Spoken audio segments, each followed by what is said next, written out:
So the main thing that I told the psychiatrist about was the fact that I need to brush my teeth for 3 minutes and 33 seconds on the dot, not including flossing, which will take 2 minutes and 22 seconds, which is something that I've been doing for a while. And it's something that I've been keeping up ever since junior high.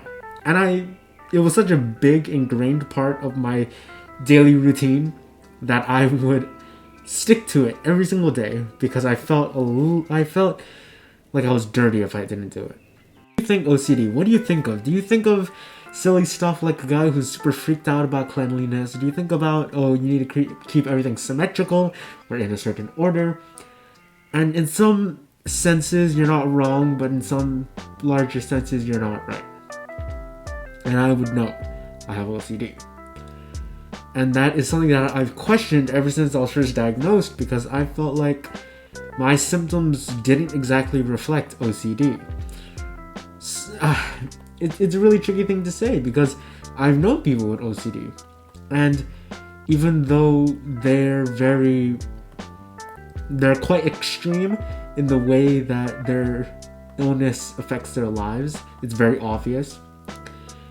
I don't see anything I do that's similar to anything they do. And of course, it's not exactly the same for everybody. You can take that with any sort of mental illness, or illness in general. It's not going to be the same for every single person. But there are going to be similarities. And I don't exactly see those similarities with me and the people who I've known to legitimately have OCD and have it be pretty bad. So in my second stay in the mental hospital, I remember I was talking with my main psychiatrist. And she was like, okay, based on what you're telling me, this shows that you have some level of anxiety towards irrational things. Have you ever felt the compulsion to do things? And I was like, yeah, of course, everybody does.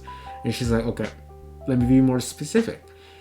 Do you have compulsions to do irrational things? And I'm thinking, yeah, of course, everyone does. I mean, in my psychology class, I learned about a French term called l'appel de vide, which means call of the void, which basically is a compelling thought that seems very illogical. So an example would be, if you've ever stood at the top of a really high building, maybe you're in a parking structure and you can look off the side at the street below you. You would get the feeling, oh, I want to jump off. And that's not because you're suicidal. You just get that feeling. You just get that call from the void.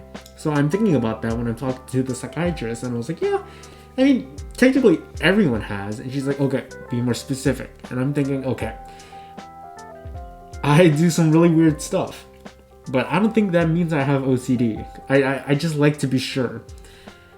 So the main thing that I told the psychiatrist about was the fact that I need to brush my teeth for 3 minutes and 33 seconds on the dot, not including flossing, which will take 2 minutes and 22 seconds, which is something that I've been doing for a while. And it's something that I've been keeping up ever since junior high. And it was such a big ingrained part of my daily routine that I would stick to it every single day because I felt like I was dirty if I didn't do it.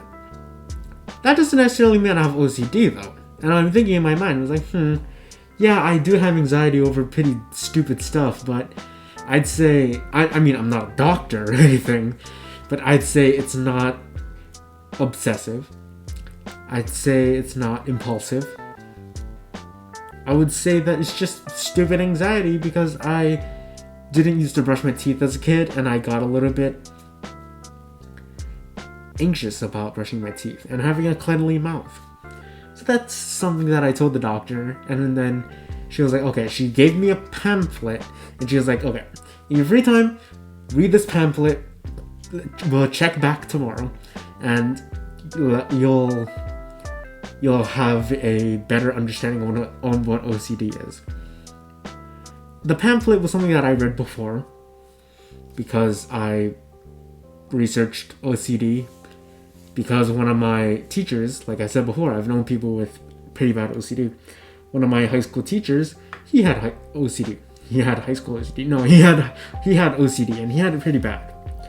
We would need to have our IDs on the right side of our collar, and if it's on the left, you're not going to be marked present. If it's on the lanyard, you have to hold it up to your right. If it's a temporary, you need to, there was a lot of intricacies that I'm not going to get into. Just know that he had it bad, and everyone knew. And when I thought about it, my experiences with OCD were different than his. And of course, it's different for every person, but there should be similarities. I just don't see the similarities. And it's like, okay, so I was talking to my psychiatrist, and I was like, yeah, I need to brush my teeth for 3 minutes and 33 seconds, and floss my teeth for 2 minutes and 22 seconds. I need to wash my hands 3 times. I need to do this and that. I'm cautious of doorknobs. But I don't see how that's OCD. And that's just my subjective experience. Regardless, I was diagnosed with OCD. I may not entirely agree with that diagnosis, but when my psychiatrist showed me my discharge papers, she was like, okay, you are diagnosed with this, this, and this. One of them being OCD.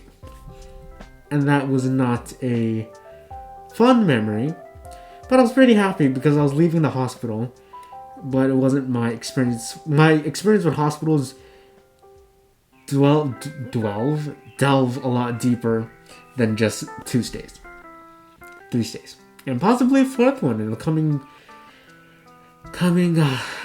months. Hopefully not, but who knows. Anyway, so that's my experience with OCD. Tell me what you thought about it. If you're in an emergency or anything, I have emergency links down below. If you are in the need to talk to someone, my Instagram, Twitter, whatever is down there too. Also emergency links, by the way. I don't think I mentioned that before. And yeah, thanks for watching. See you in the next one. Mahalo Eusebius.